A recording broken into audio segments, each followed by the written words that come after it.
Middlekauff! Hey, hello, and welcome to the Haberman and Middlekauff podcast and show and YouTube stream. I'm Guy Haberman. That's Jauan Middlekauff. It's great to have everybody with us.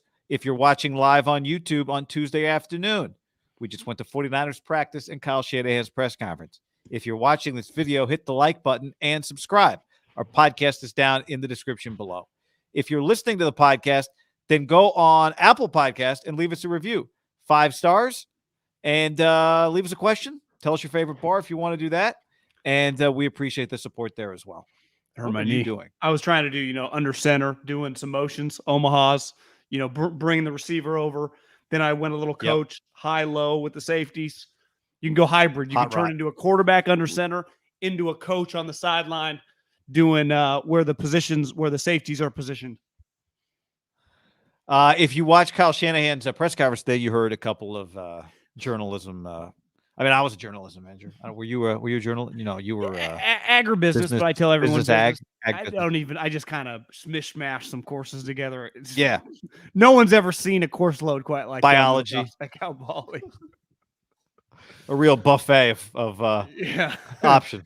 It was a buffet for sure. So we just saw Niners mandatory OTAs practice, and we have a lot to tell you about.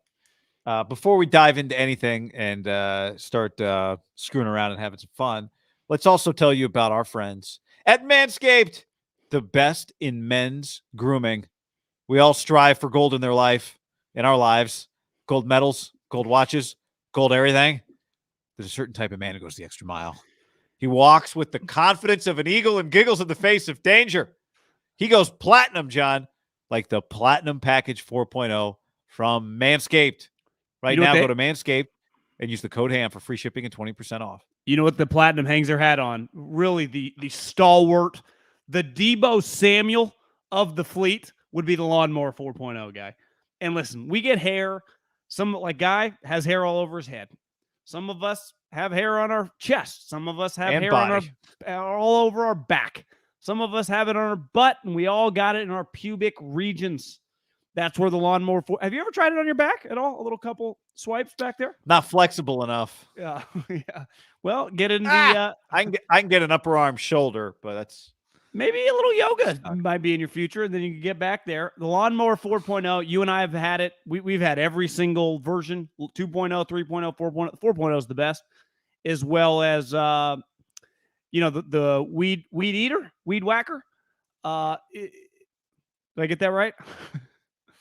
I love the old the weed whacker. You always go weed eater, but weed whacker. I always go the weed eater, the weed whacker. I actually used it the other day because I realized, I'm like, God, I got some stragglers. And you just put that bad boy in your nose. It's actually really quiet. You can't even hear it. And all of a sudden, you get the nose hairs out. It's fantastic. Manscaped.com, promo code HAM, 20% off. Go shop around. Get on it. Yep. Yeah. Plus, you get the Platinum Package, the Lawnmower 4.0, the Weed Whacker ear and nose hair trimmer, the Ultra Premium Body Wash, the Ultra Premium 2-in-1 shampoo, conditioner, Ultra Premium deodorant, Crop Preserver, Anti-Chafing Ball Deodorant, Crop Reviver, Ball Spray Toner, and Anti-Chafing Boxes, and the Shed Travel Bag to hold your goods while traveling. 20% off free shipping. Manscaped.com. Promo code HAM. Go get it. Promo code HAM. Good call. Woo! Well, where do we begin today? Well, let's get back to the original Jeff Darlington tweet. I think sometimes when a guy demands I'm out of here, says, it's been happening our entire lives and before we were alive, trade demands, pro sports. Deebo's by no means the first, and he definitely won't be the last. I actually, looking back, think it was a little bit less as intense as I think we thought at the time. I'm not saying he didn't have some feelings, but he didn't put his name on it. And beside that tweet, nothing. I thought he did put his name on it. Well, I'm saying he didn't say anything. He had another guy say it for him. I think it's much more powerful when if I tweet I'm out of here. He wasn't tweeting anything. He didn't say anything on Instagram.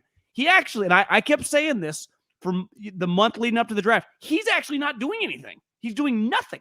Now, I'm not saying that Jeff Darlington made that up. He clearly, him or his agent told him that. but I think clearly there was less substance behind it, I think, than we realized. And it might have been a little more emotional at the time. And it's to me completely nothing. Like the trade request is not only off the table, like he's going nowhere.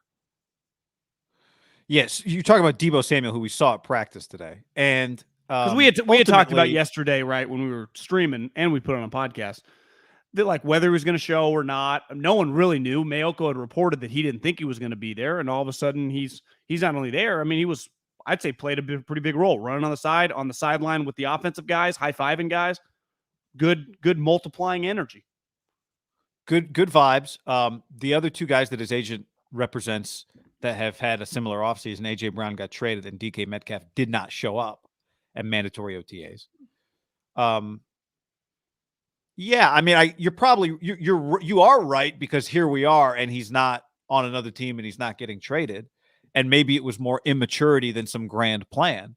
But I think every step of the way, it's been pretty clear from Deebo's perspective that there hasn't been some grand plan, because there really is no leverage unless you're willing to, not show up. And I do think part of the struggle with him versus like AJ Brown, I think the Titans clearly liked AJ Brown. The Niners really like Deebo Samuel, and maybe Kyle Shanahan and John Lynch should get some credit for the fact that he showed up today. The Niners asked him to. Maybe his relationship with Kyle has helped him. Now, there still is the moment that we're waiting for when a contract offer goes in front of his agent, and his agent tells him, Deebo, here's what they're offering. And then they have to decide whether or not it's close to them. 2 for 10?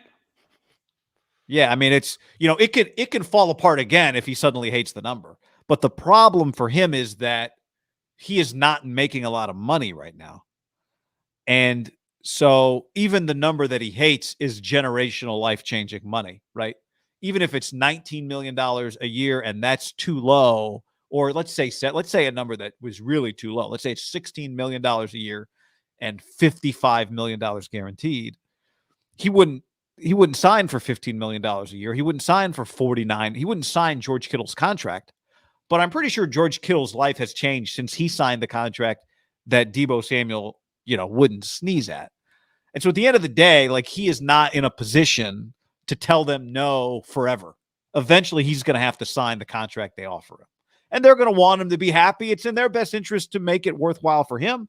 It's in their best interest. And remember, you and I interviewed Parag a long time ago. It's in their best interest to not have everybody think that they just bully players into taking team-friendly contracts. It's not in their best interest for players to feel that way, for agents to feel that way, for fans to feel that way. Parag wants to win the contract internally. He has no interest in the public perception being, we just housed this guy in a negotiation. So Deebo's going to get money. Now, he's not going to get top of the wide receiver market money, but he's going to get good money. Well, don't you think there's I think him showing up today helps lead us down that road. Yeah, for sure. I mean, I think that there's a value in Kyle Shanahan. I think I was telling Biederman today on the practice field, like, one thing I think Kyle and Sean McVay actually has this. Robert Woods, Bobby Trees, was at his wedding, Bobby Trees, and his wife was taking pictures. I follow McVay's now, I guess, former fiance, now wife, and she kept like Instagram posting, like she would link him, Robert Woods' wife. Think of what they did to Robert Woods this offseason. They traded him. And I think Sean McVay and Kyle Shanahan have this down pretty well, where they are very well liked by guys that they can have some controversial situations with. And Kyle mentioned it at the press conference today, like, I'm not in the business of collecting new friends. It's a tough spot to be in. And I said, who actually is the godfather of the move of staying friends with everyone they trade and cut is Andy Reid. And I think it goes back to Andy, like Kyle and Sean, have a very personal relationship with their players. Like, it's very real for however they do it. They're very good at that.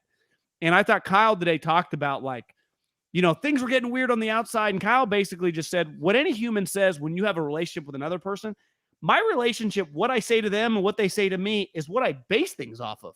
Like, not, and their relationship is a unique one because it's also so public and it's so driven by Twitter and Instagram. Like, it's a huge story in the biggest league in America. But I think Kyle And I think Andy has been great at this for decades of like, he can just have this very intimate personal relationship with a player.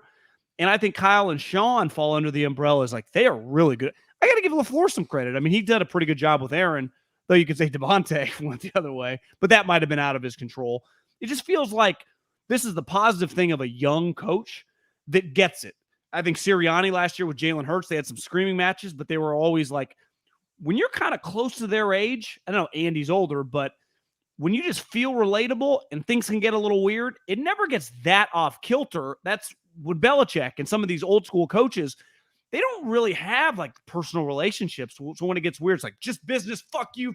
And then it just goes haywire. Right. It was all fake. You were pretending to care about me. Right. Yeah, That's a lot of players say when they're angry. Wouldn't you say historically in pro sports that just happens a lot? Like this guy was a complete fake to my face, said one thing, did another. And I think it could happen in baseball, basketball, and football when the contract comes up, which let's face it, like if you got to go into a meeting with John and Kyle over the last 3 months and we had their audio, would Deebo love everything that came out of both their mouths? Probably, right? No. Just like McVay with Robert Woods, why they traded him, or Andy with Honey Badger and all the guys they've cut over the years.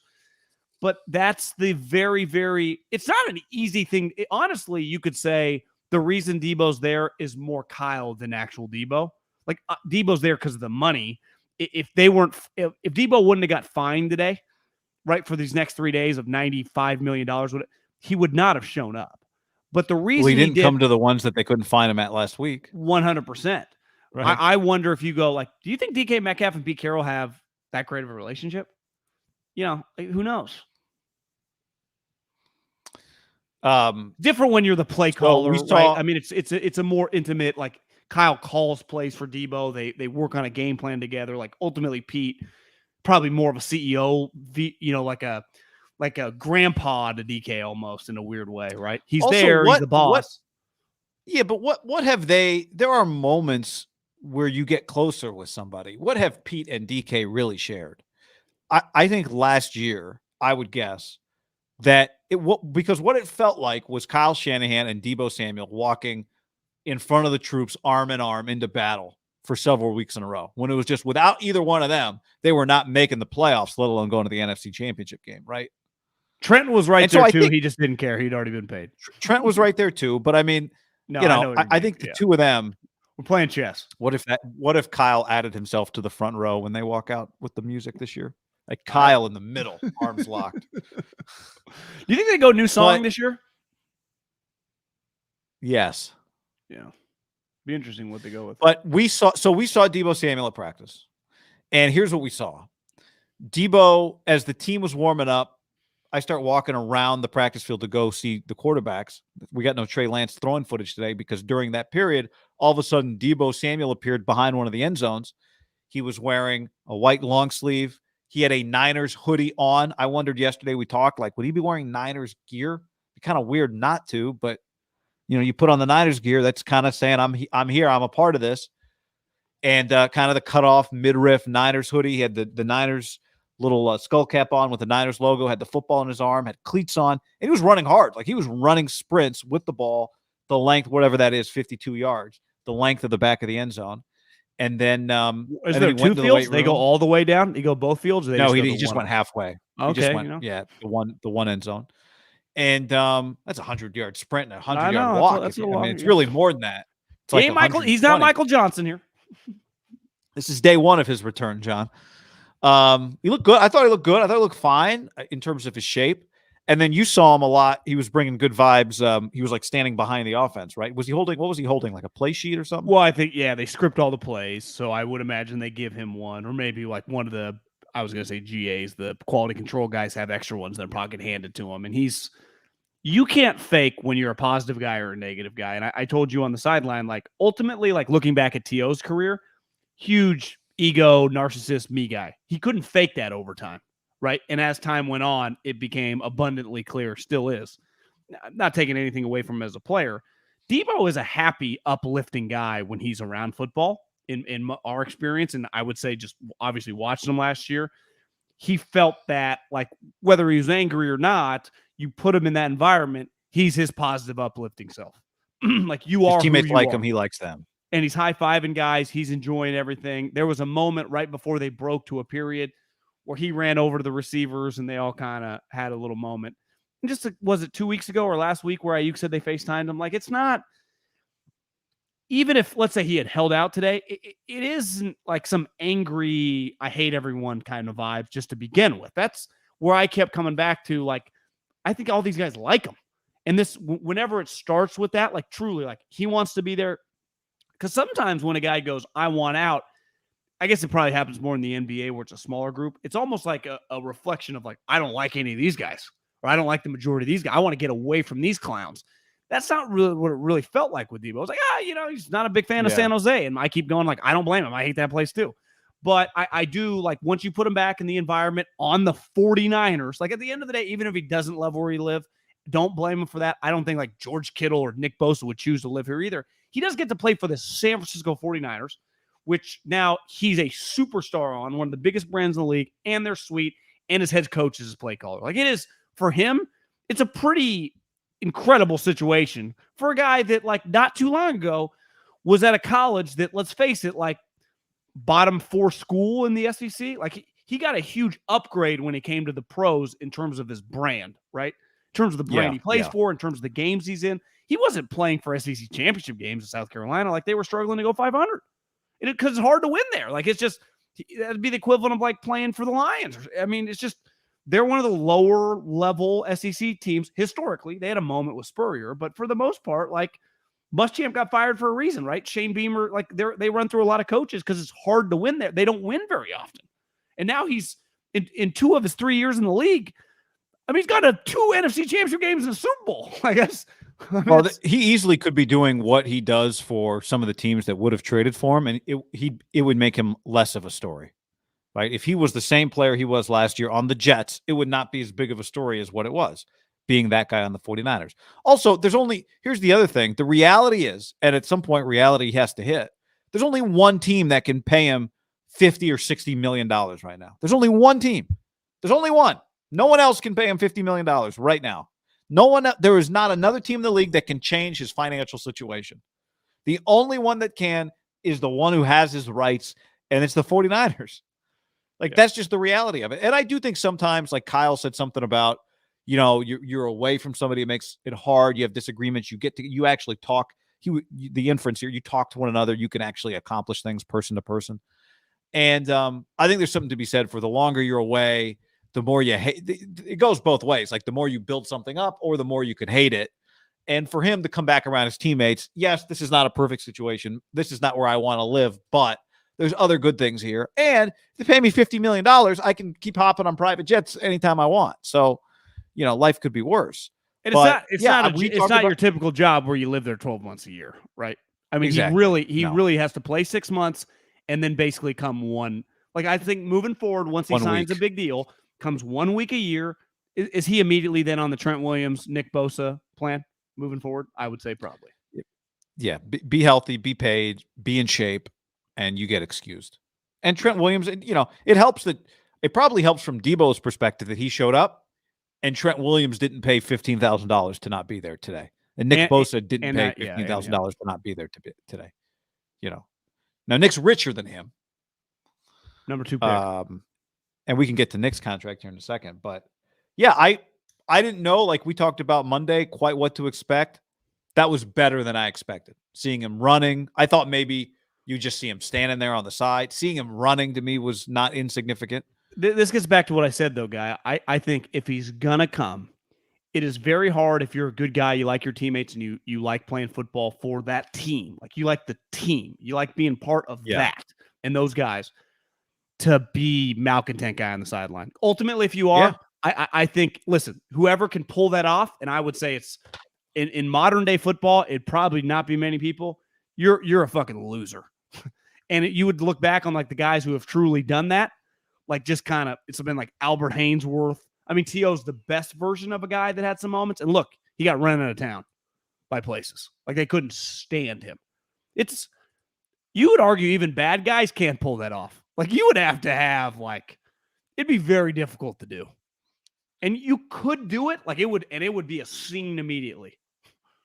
Well, anyone that watches golf knows that one of the big open secrets around the PGA is that Patrick Reed is not very well liked. And yet when you watch him finish a round, they all they shake each other's hands, they laugh, they smile, right? Like it's to your point, it's very hard in a situation, even when you don't totally like somebody. Hideki to hugged be a him when he got malcontent. DQ'd last week for the substance on his. That was a ruler. shitty situation. I know everyone was kind of around. Oh wait, well, yeah, Hideki got this. Yeah, that was a weird Yeah. situation. But Hideki got DQ'd and he was playing with Patrick. It was Reed. not Patrick Reed that got DQ'd. No. You never know. That's the funny part. So Nick Bosa was there today. Oh, one other thing on Deebo. We asked some questions during Kyle Shanahan's press conference. I don't know how many questions Ham got in, but several questions. Nobody's counting. You asked some good questions.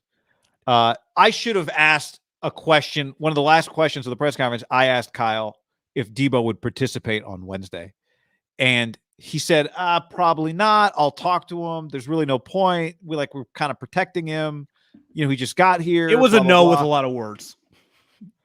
I should have, but he said at the end, I'll talk to Deebo, see what he thinks.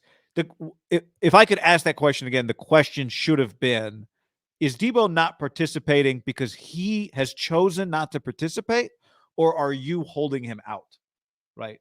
And I think even that we probably wouldn't get a clear answer. I bet he would say, Deebo and I talked, and this is what makes sense. He's just got here. It's his first day back. We're not going to throw him into drills. Right now, Bosa was in drills. Trent Williams was in drills, in position drills. I don't think either was in like 11 on 11 stuff. 71. My for point sure being, not. 71 was just like pancake. That's a block. You know, is this a hold in? Is what really that direct question should have been. But when we've been saying hold ins, and obviously we talk about it and we've seen guys do it, I don't actually know what they did. I assume they just stood there. Would you, in like your mind, did you think TJ Watt, part of practice, he'd be running sprints to stay in shape, or he was just standing there the whole time? No, I would think hold in, the guy would not do any sprinting on the side, which is what I would too. But then you also think like then he would get really out of shape because TJ took the entire training camp, so he would not do anything for a month, right? You would just, how do you stay in shape? Do you lift a little on the side? Like, yeah, you'd have to do your own thing when you're not at the facility. Because I would not assume hold in is like running some sprints with some other hurt guys on the side. Not that Deebo's hurt, but just like training with the group. It felt like more than a hold in. I don't think what we witnessed today was a pure hold in. I agree. I think it was, hey, Deebo, you don't need to do any drills, just show up. You know, it could have been that he never got the chance. John on the stream says maybe they're holding him out so he can't hold himself out. I think it's a great point, right? It could be like, hey, Deebo, Kyle on the phone, just show up. You don't need to do any drills, but we need to see you here. And that, okay, cool. It's not a hold in. I'm showing up. I haven't been around. I'm not going to do any drills, but we're good. And then you're also like, I'm also a football player. I want to stay in shape. I'll do some work on the side. Yeah, do whatever you want, but you're not going to do any drills. If you want to do some sprinting, or maybe the trainer's like, hey, man, can you run for us? He's like, sure. Yeah. Seems like it's not a classic hold in where like you don't really want the head coach to even come over and talk to you. John Lynch, someone to come over and talk to you. So, and really, if you're the Niners, you're fine. Like, what do you care? Right? You don't need them out there. No, it's not about that. Agreed. All right. Nick Bosa was there. Old 97, John. Same draft class as Deebo. Kyle Shanahan was asked after the practice, is there contract negotiations going on with Nick Bosa? And he said, no. Yeah. I guess it was shocking just for whatever reason. Again, based on the internet, got to be careful doing that. I just assumed he was going to get paid this offseason, but his brother got paid after year 4. And you and I, before we hopped on here, like, listen, these guys are making a lot of money, right, at that position. The quarterbacks make the most, and then the pass rushers are making, several guys are over $25 million. Now, Aaron Donald technically makes over $30 million a year. If Nick Bosa has another 15 to 18 sack season, the team's good, the defense is awesome, and he's elite, and clearly immediately, I mean, I would say right now, everyone would consider him a top 5 non-quarterback defensive player. If he has a year where it's like, yeah, Aaron Donald and maybe Nick Bosa and Myles Garrett, like it's like that, I mean, are we talking $34 million a year and 140 guaranteed in 2 years? The cap keeps going up. Maybe he knows why do it now and then in 2 years be really underpaid, have a huge season. He was, like you said, the number 2 pick in the draft. He doesn't make $800,000. So he makes good money. He's made over $15 million year one he made 22 because he gets a signing bonus. What would you consider net? So he's made about $25 million. What would you consider net in 2022 generational money? 15, or is that like what would he have to have made by now to I'm just saying for a human being to be like, I've made generational money, like would 15 be low? Guess if you invest. What does generational mean? My future generation is set? Is that what it means? Everyone's so obsessed with like taking care of their grandkids. Like, don't you want them to work? You know, I never met them. I always my great grandkids. I haven't met them. Everyone always is like, you know, I want to take care of my kids. Well, don't you want those guys to go to work and like have a life? Yeah, I mean, I think if you have if your grandparents had generational wealth and you benefit, you just start a little further ahead on the playing board, right? Which probably helps. I thought that's what everyone complains about, right? Is people like that. So we want more of those? Well, yeah. If you can complain to other people like that, but like Rob Walton paying $4.6 billion or whatever the number is for it's not because he started Walmart. No, I know, but people hate guys like Rob Walton. He would not be buying the Broncos if he just started at Davis High School with us in 2003. You know, but when you say generational money, because I've been thinking about this, like, do you think $20 million?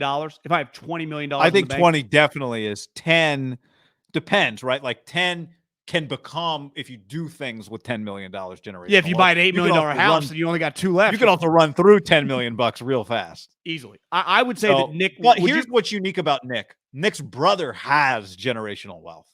But wouldn't you say when Bosa's drafted number 2 overall, he immediately becomes generationally wealthy? Yeah, I mean he's made $25 million. So it's very likely that he could retire today and not need to work another day in his life. And he still has multiple years on this contract, right? Right. But I mean, if he had like if the Niners say, Nick, we want to negotiate a contract with you today on June 7th, and Nick says no, and then he gets hurt tomorrow and his career's over. Yeah. It's not everybody's in the same boat. I'm not saying Joey's going to subsidize his life, but Nick's made 25. Joey is wealthy. It's not as big of a risk for Nick than it might be for somebody else who doesn't have another family member in the league making a bunch of money, for somebody who was a 2nd or 3rd or a 4th round pick. So it's an easier risk to take if you're Nick. And like you said, the money is just, what's it going to be in a year?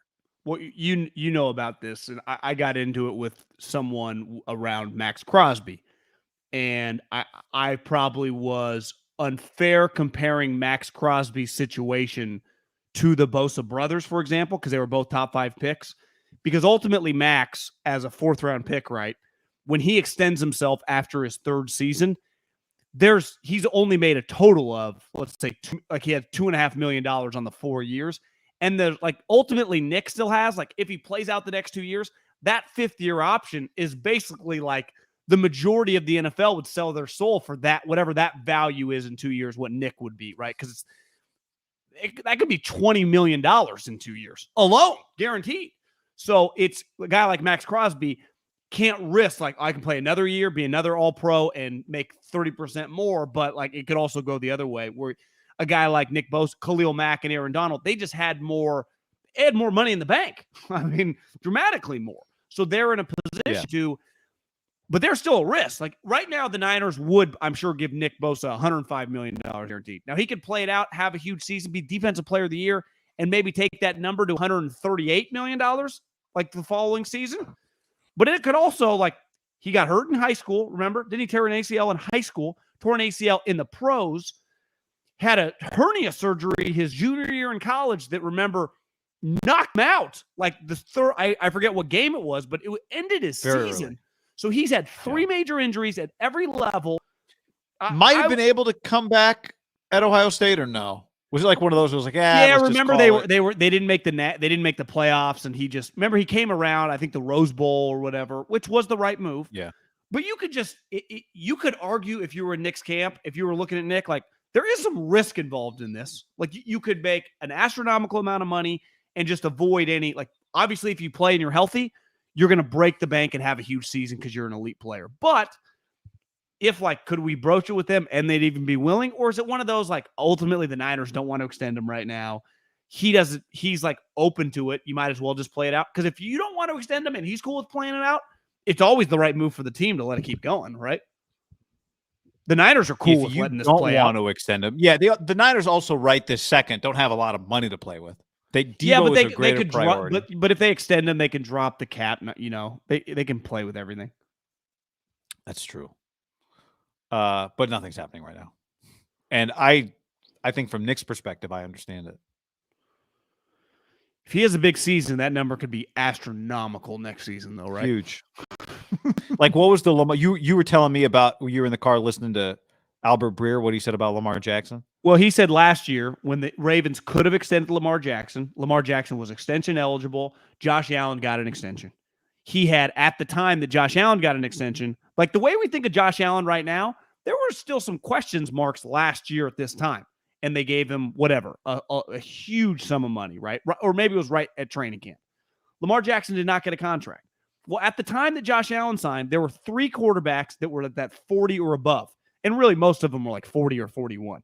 Now, Rodgers makes 50. Carr and Stafford both make like 44. Watson makes 46. Josh Allen's in the club. Dak's in the club. There are a ton of guys in that 40, mid-40 club. So now Lamar Jackson, no longer you can get him, like maybe we get him for 38. Or like it's Lamar Jackson's a $45 million a year quarterback minimum. Like that's just the starting point. So next year, if let's say Chase Young has a huge season, maybe some other star defensive lineman has a huge, Jeffrey Simmons or something, all of a sudden we're talking about several guys at like $28, $30 million. And if Nick Bosa is the best of the group, is Nick Bosa making quote unquote like quarterback money of 2 years ago, which is pretty possible. Yep. But maybe the Niners don't care because you get more cap flexibility as the cap goes up. Jimmy's off the books, right? 30 might be the floor. You still got a couple years away from paying your quarterback, right? That's one situation they're in right now. Their quarterback is cheap. Here's the reality, though, right? Deebo's a question mark just because the body type, the way he plays. We've seen Nick Bosa. Like, that player, if he stays healthy, he has a 10-year career where he's a Hall of Famer. So if Nick Bosa's healthy... And he does everything he can. If he's not healthy, it won't be because he's not working hard at his health. It'll be freak things on the field, right? If Nick Bosa plays the next 6 years, 95% of the games, the Niners would be like, yeah, have him name his price. We're cool with it. You don't even hesitate. To me, Nick is an easier deal to do than Deebo, right? Nick's the easiest deal they've done in a long time. Like it's a no-brainer. Yeah, when you are an established top tier player at your position, it's easier, right? And we talked about that a little bit Monday. At probably the second most important position, right? A guy that can get you 15 to 20 sacks and dominate. He's an elite player. And your coach doesn't. Your head coach, who you pay a lot of money to, doesn't coach him. Your head coach creates offensive players out of. Here's the other thing I'd argue with Nick. He's kind of coach proof. Like let's say Kasurik ever left to become the head coach of Texas Tech, and they got Guy Haberman or Will Plemons, their new defensive line coach. Sonny Cumbie's out. Could anyone screw up Nick Bosa? I'd argue no. No, it's kind of Khalil. No one would coach him. Just leave him alone.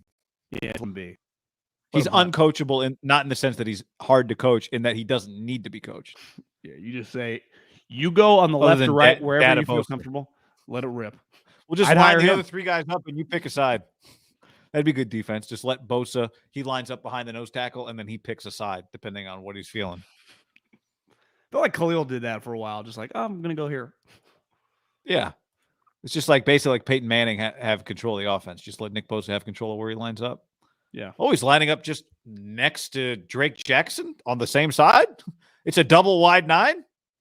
You do that? Just have both shoulder to shoulder outside the left tackle. Be a right tackle. The only guy that'd have a prayer to stop that would be Trent Williams. You just go the other way. Yeah. I guess. Just run away from him. But all right, we want to tell you some of what we saw in practice on the field, specifically with Trey Lance. But first, John, let's go back and tell you about our friends at Indeed. Indeed.com/ham. Indeed.com/ham, where when you sign up right now at Indeed, you get a $75 credit toward your first sponsored job. Plus, you earn up to $500 in extra sponsored job credits with Indeed's virtual interviews. Just go to Indeed.com/ham. I had a friend of ours who told us they used it, and they said what they loved about it is it was all in one place. In terms of it matched, they were able to do a virtual interview on Indeed. They were able to screen a couple candidates and talk to them both, and it's so easy. I mean, this day and age, if you're not using Indeed.com/ham and you need to hire someone, I don't even know what to tell you. I tell you, you're crazy, because Indeed, it's unbelievable powerful hiring partner, delivering 4 times more hires than all job sites combined. Join more than 3 million businesses worldwide that use Indeed to hire great talent and hire them fast. Indeed saves you headaches. Yes, Interview virtually with no downloads, plugins, purchases. You can do it all in one place, like John said, with Indeed. They have a reliability assessment. They can even predict candidates' punctuality and work attendance. And after using Indeed's virtual interviews, most employers said it saved them days of hiring time. So it's money back in your pocket, according to Indeed data. In the minute that we've been talking about Indeed, 16 hires have been made on Indeed. So when you sponsor a job post in the U.S., you are 3 times more likely to get a hire. Sign up now. Get $75 credit towards your first sponsored job. Plus, you earn $500 in extra sponsored job credits with Indeed's virtual interviews. Just go to Indeed.com/ham to claim your credits. It's Indeed.com/ham. Terms and conditions apply. Terms and conditions apply. Need to hire? You need Indeed. There he is. Conditties. All right, we watched Trey Lance on the field today, among other things. We watched a lot today. We'll tell you some of what we saw from the receivers as well. But we saw Trey Lance in red zone. It's the first time we've gotten to see the 49ers in red zone during OTAs or mandatory OTAs. We haven't gotten to see red zone. Doesn't mean they haven't done it. Kyle Shanahan did tell us after practice it was the best they've looked in all of OTAs, was today's red zone period offensively. He said the red zone as a group, all of them, but I thought Trey Lance of that group stood out. I thought he was really good in red zone. I came away thinking that red zone might actually be more comfortable for him right now, and that as the season begins, it'll be where he has more, I don't know if I'm going to say more success, because more of your plays come outside of the red zone. But I think in some ways red zone might be easier for him because you are so aware of the fact that your decisions have to come quickly. And he made some great throws on quick decisions. He threw a ball into Aiyuk's chest that ended up as an interception. He threw a fade to Jauan Jennings that was gorgeous. He hit Jennings with a couple more. He made some really good throws. I know you thought the best throw we saw him make came in 11 on 11. That was not in the red zone on a seam throw to a tight end. But he also had some wacky throws, if we're being honest, in non-red zone periods. A knuckleball to the outside that got broken up because it got there late. A knuckler into the flat. A deep ball that wasn't close. Not to one of the number one receivers. That was a bad throw. So, and I think this is just a theory as I'm watching it. Part of what happens outside of the red zone is you have more time to try and make something happen. And as we know, he can do some special things when he has time to make something happen off script. But I think he's pretty quick. And I don't know if you saw this, Steve Young said this at Mayoko's Dwight Clark event, that he thinks the thing that Trey has down right now is he's a very fast processor. I think he's right. I think it shows itself in the red zone. And I think in the red zone, you're not, because it's compacted, you're not muscling the ball so much, right? You know, there's no chance I'm making a 40-yard throw in this.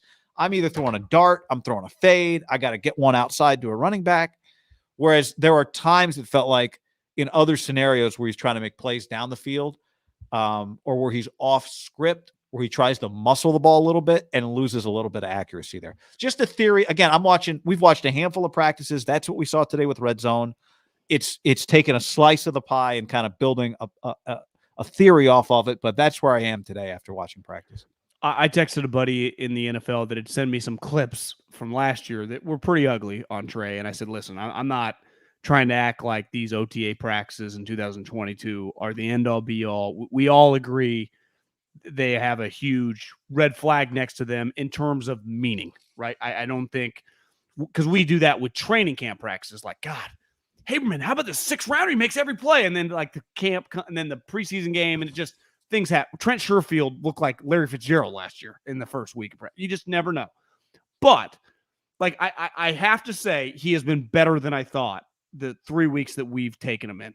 Now, my bar was pretty low. The internet gets mad at us because I don't think we anoint him as the next Mahomes, Josh Allen. So my bar was low, like it would be with any young quarterback who hasn't played much.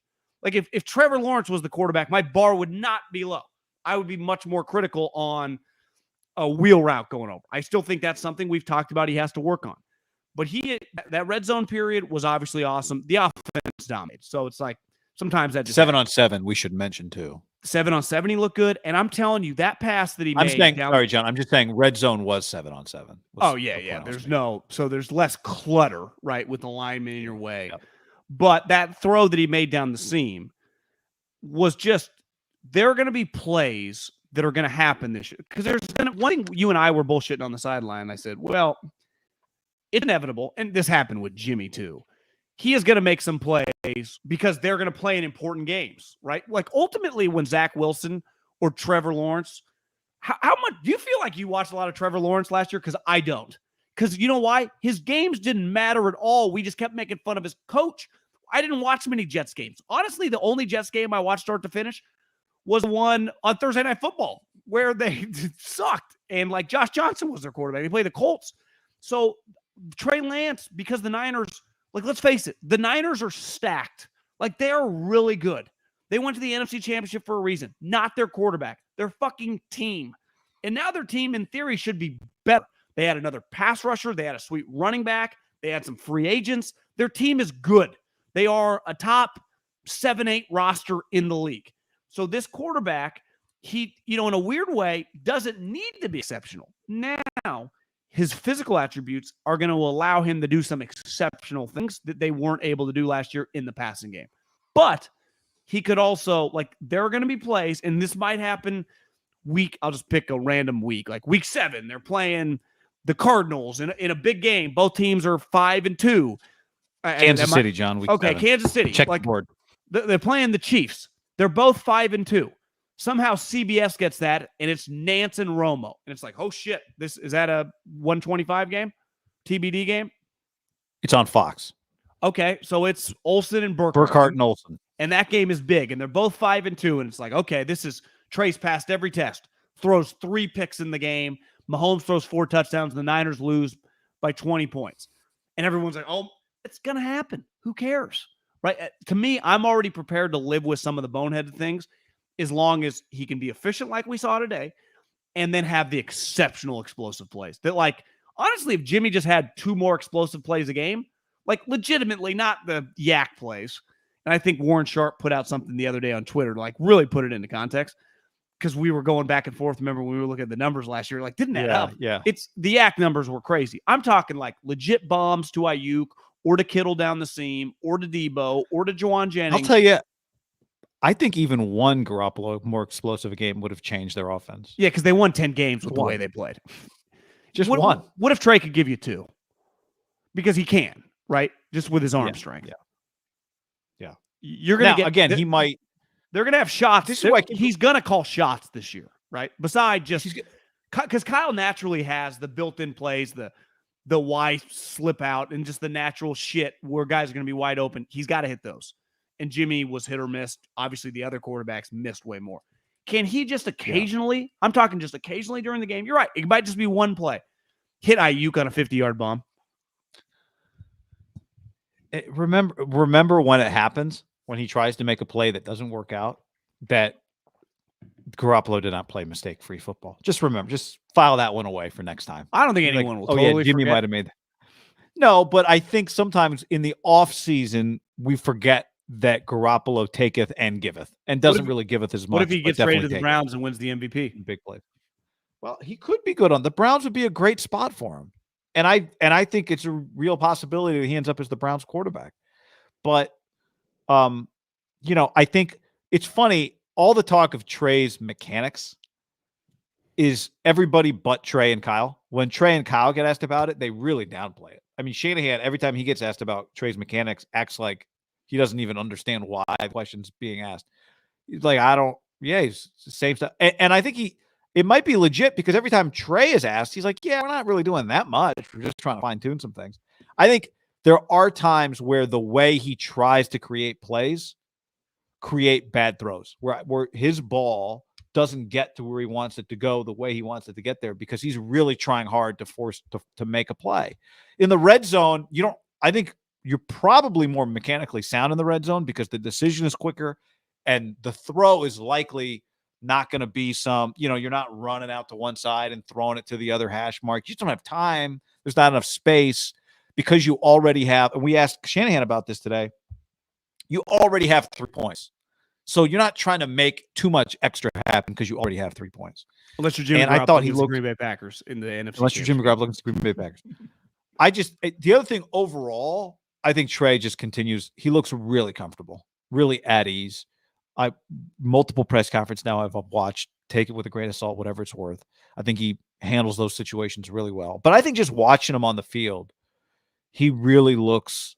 He is the starting quarterback of the 49ers, and he acts like it. And I've watched a lot of quarterbacks practice up close in my day. So have you. You can tell when a guy is acting like he's supposed to act and when a guy is just being himself. And I think Trey is just out there being himself, and he has a lot of the qualities required.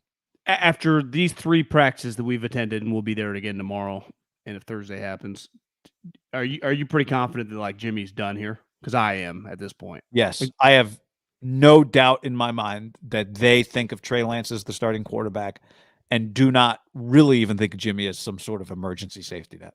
I agree. In a perfect world, like, if we can get Jimmy for $2 million and he was our backup quarterback, like they would love to do something like that, but it's just not even going to be possible. It feels like they have come to grips, and they've been saying the same thing now for a month. Jimmy Garoppolo is not going to be on this team. I don't think, and I know I kind of asked Kyle about it, and it was, again, like it's unfair because it's a month and a half away. Like, I don't think we ever see Jimmy in training camp. He might still be on the team, but I'd be a little. Would you agree? Like, would you be surprised now to see Jimmy out there with Trey taking snaps? Partly based on Kyle's answer today. I think a lot of people took, because Kyle was asked, I think Biederman asked him, like, is Jimmy going to be here if he hasn't been traded by the time training camp rolls around? Once he he's said healthy. Yes. Once he's healthy. And you said you wouldn't excuse him. And then Kyle said, well, we'll cross that bridge when we get there. So question by me.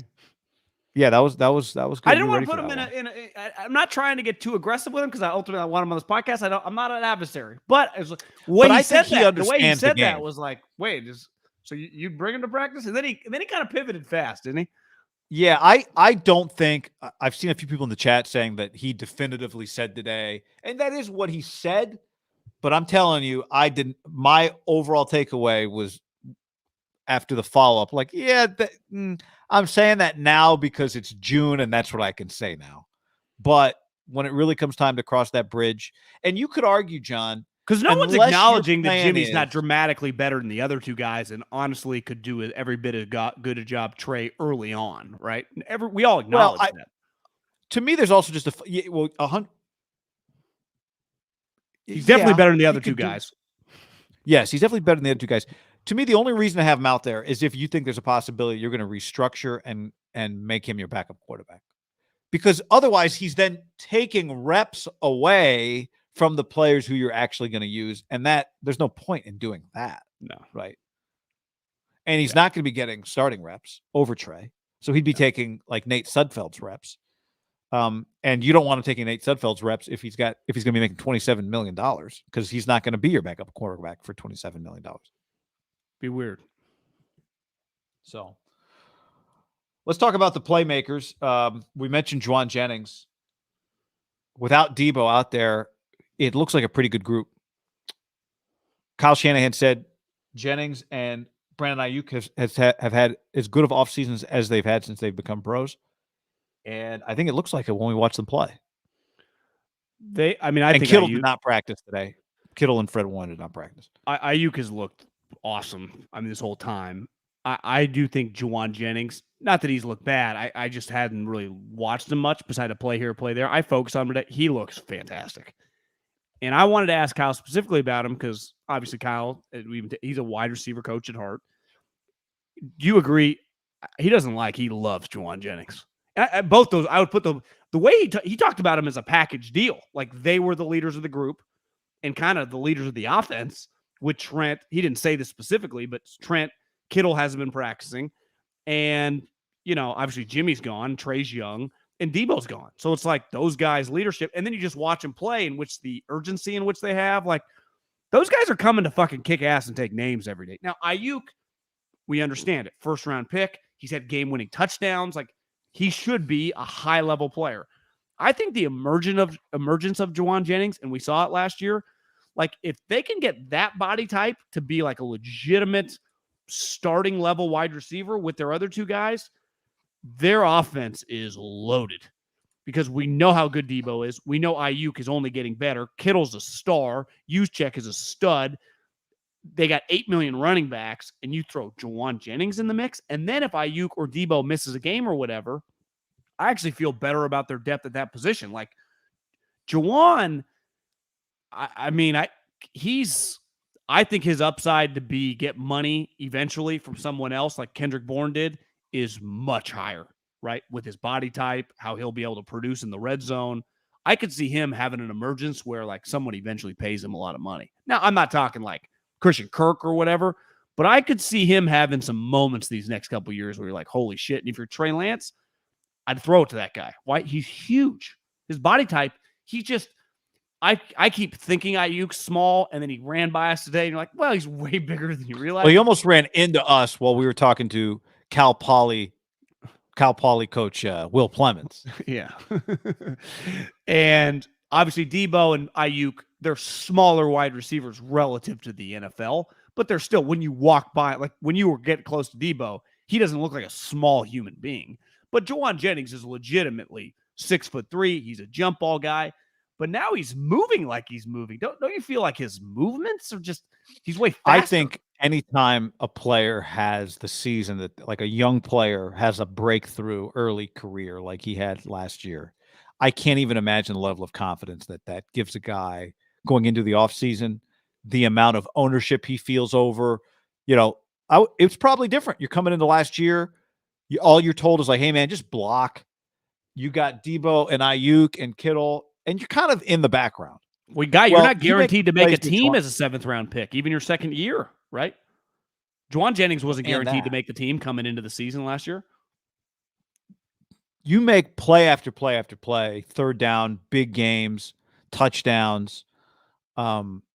They look for you offensively. They create opportunities for you offensively. I bet he feels so far away from a 7th round pick, the way he thinks of himself now. And maybe he had a lot of confidence coming in. I think one of the reasons Kyle has to love him, he's kind of the perfect type player in the sense that he earned his way onto the field by being a blocker, by being physical, by not being afraid to go over the middle, and by knowing what to do. Right. So just to start, Kyle Shanahan loves him because he can trust him. Then what did Shanahan tell us today after you asked the follow-up on Jennings? He separates as well as any of the receivers we have. So fundamentally, one of the reasons that Trey Lance should throw him the ball is because he's going to be open. That's what Kyle Shanahan's saying. Like it looks kind of funny the way he runs, but he gets himself open. Yeah. And that, I think, was like, that's why he gets paid, right? You don't get paid just for extra effort. You get paid because you can make plays because you're a good player. And Kyle is saying he's as good at separating as any receiver we have. He has a 1st-round receiver. He has a 2nd-round receiver. He has a free agent, Ray McLeod receiver they just signed. So they don't have some schmucks out there at receiver. Like they have invested in their receiver room. And he's saying this guy separates as well as any of them. Yeah, and think about this. I always say this with coaches. I judge them more by their actions than their words. Though for the most part, Kyle's actions and words match up pretty well, I'd say typically. He ran in the biggest game, of the last several years. Win or get into the playoffs. They had to win to make the playoffs. The double pass, and it was to Jauan Jennings. Think about that. Now, I know ultimately if it works, it's a lob pass. And if you put Aiyuk, maybe there's more, the guy runs with them. Maybe it's just simple as like you're a little less likely to fall off 15 as you are 11. 19 has the ball, so it's not like he can run the route. But to me, that's pretty telling.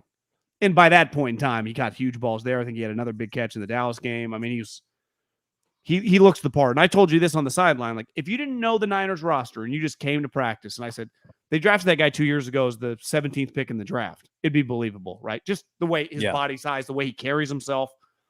I'm with you and on the way he Lance. produced. Yeah. Today in practice, they were, feeding him the ball. I'm big on your body language at practice. As a young player, like just the way Deebo had it right away, Bosa had it right away. Like some guys have it. And Fred Warner had it very quickly. Kittle had it immediately. You can tell because if you watch the Harbaugh teams with those guys, it's the way they kind of what's not Earl Mitchell? What's Bowman, Willis? What's Mitchell's first name? Elijah Mitchell. The way he walked by me the first OTA we went, I'm like, this guy's carrying himself like he's starting running back in the league. And there's something to be said about that because it's a league of alphas and it's a dog eat dog league because you're playing for other people's position. And you can't fake the confidence that guy's playing with right now. And I would say Jauan Jennings, and they know it, and it's got to feel good. I mean, anytime. If he's good again, like they fucking dominate the third day of the draft. I mean, that would be incredible to get a guy to produce like that with your other two guys as a 7th-round pick. Somebody in the chat said something about Ray McLeod is only a returner. No, I mean, Ray McLeod is going to play receiver for them. He had a nice catch today, actually. A really nice catch. Well, the one thing is with Kyle, we saw with Trent last year, like everyone early on gets the chance, right? If Ray does well in training camp, he'll get some reps at wide receiver for sure. Yeah, and we'll see. Like Danny Gray's got to prove he can just practice for 3 straight weeks. He has a hamstring, didn't practice today. Now he was running around. He's probably fine. We actually saw him at the practice where he tweaked it because he had the Theragun on it, and then he continued that practice to practice. So I don't think it's anything severe, but it's going to be hard for him to force his way onto the field. They have good receivers, especially once they sign Deebo. Well, and they don't play. I mean, again, it might just be Jimmy. We'll see. Maybe Trey would change with Trey. Like if they go quote unquote spread it out 4 wide receivers, their tight end is one of those guys, right? So they don't ever go 4 wide receivers on the field at the same time because unless he's injured or sucking wind, 85 is one of the guys, right? If I'm thinking of they're going 4 wide, it'd be 11, 19, 15, and 85. And you feel pretty damn good about that group. Like, and this gets back to Trey. Like, what more can you ask for? Like, it's like, well, Zach Wilson's got Elijah Moore, and we'll see about Garrett Wilson. Well, he's a rookie. I mean, they're rolling out Deebo Samuel, Brandon Aiyuk, George Kittle, and Jauan Jennings as their spread it out group. And they might put Juszczyk in the backfield to, play pass protect. Like, that's pretty unreal. Well, my question is, if Jauan Jennings is the best separator of the group, we've never really thought of him as a deep ball threat because speed is not his calling card. But maybe he is a threat down the field for them this year. Well, he's getting matched up on the 3rd best corner, probably, right? If the other 2 guys are around. You're not putting Jalen Ramsey on him. No, it's true. Now, top-end speed is not really his thing, but this is what Keith Williams of Baltimore Ravens would say. Like, I mean, Devontae Adams gets open down the field. Keenan Allen gets open down the field. You can get open with route running. You know the route that was it last week that when he broke on was Emmanuel Mosley or Ward or maybe Jimmy Ward? It was Jimmy Ward. Yeah. And to me, like head fakes and route running, you can get open down the field without running like Deshaun Jackson, right? Well, that's a great example. They had it spread out. He had the safety on him. He ran by him. There was nobody back there. Now the ball Trey threw the ball somewhere else, but I expect to see that. I love Deebo Samuel. I'm a big fan of Aiyuk.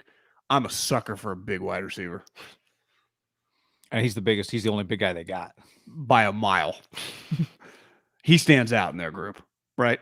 Yeah, their group is not big. No. That's for sure. Their group is not big. But, one thing we haven't seen when it comes to Trey and making plays and accuracy, we haven't seen the full group together, right? Maybe you don't have to force the ball as much when your best players are on the field because they're more open.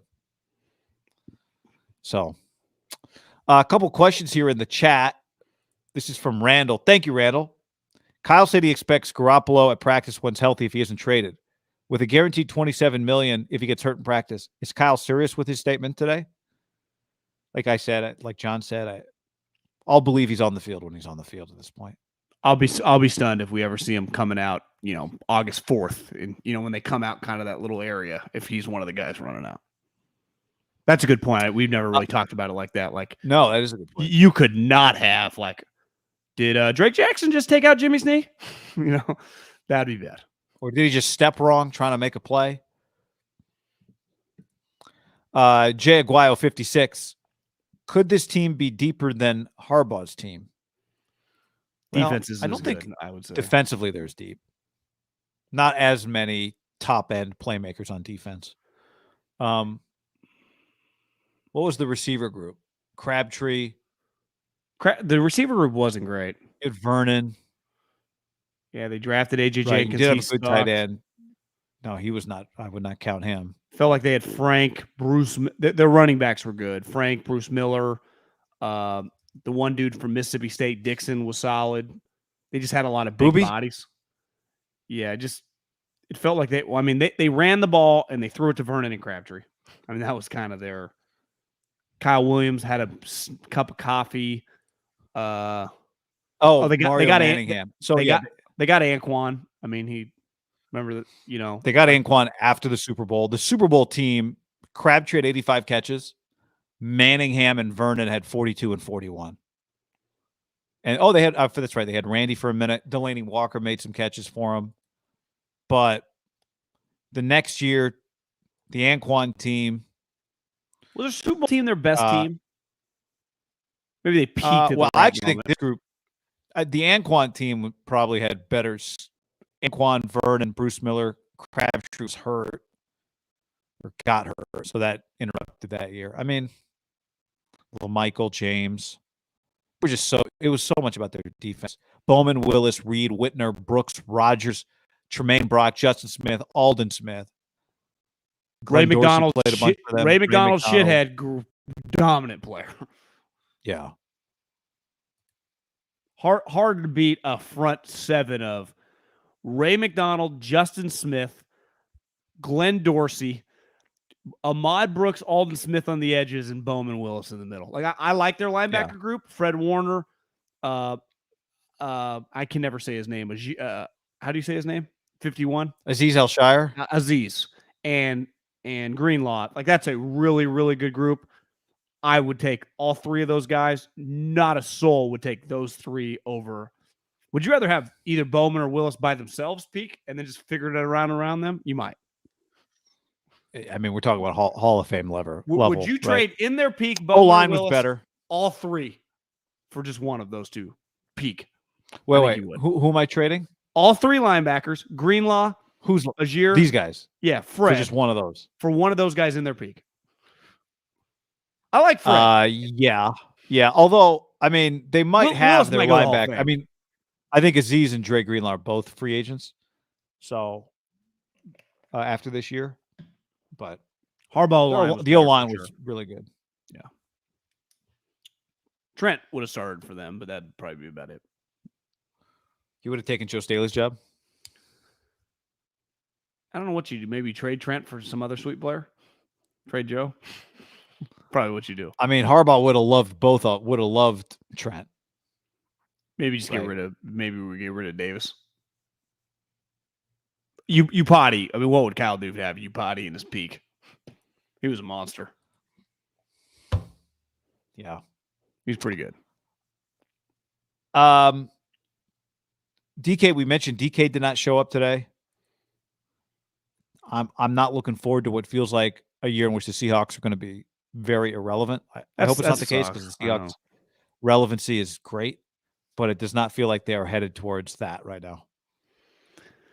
I would imagine they would tell you like it kind of sucked. Not that it sucked winning, but like the 9-0 rivalry, when the Niners were good, they won. So, but that probably had to feel like a little hole was lost for just their schedule, right? Because even when the Niners were sweet, the Seattle was winning like 90% of the time.